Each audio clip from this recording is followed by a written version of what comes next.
زين لما توفي إيش سوى لنا سيد المقاومة؟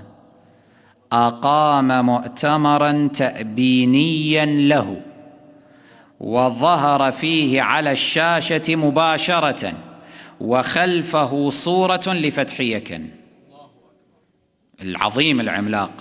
وكان مما قال في هذا الخطاب التأبيني، أنقل لك كلام حسن نصر الله فقط بالنص وأنت أحكم بدينك وبضميرك. شوف هذا منا. قال: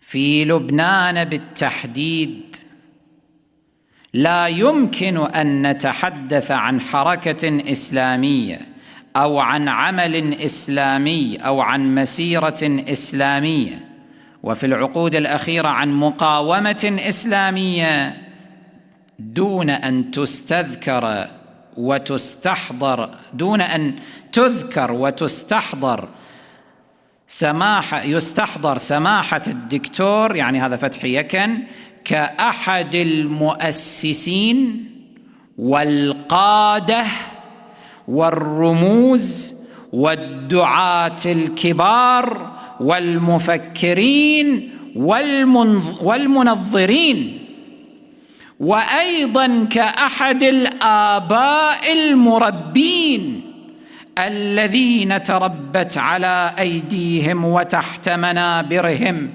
وعلى هدي إرشاداتهم الله الله وتوجيهاتهم وكتاباتهم أجيال وأجيال من الشباب والمثقفين والمجاهدين.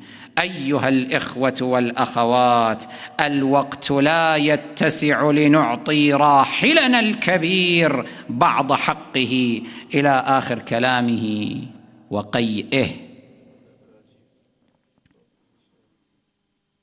طبق عليه ميزان الأئمة الأطهار عليهم السلام، تشجع، قوي قلبك. من أكرم مخالفا لنا فليس منا ولسنا منه.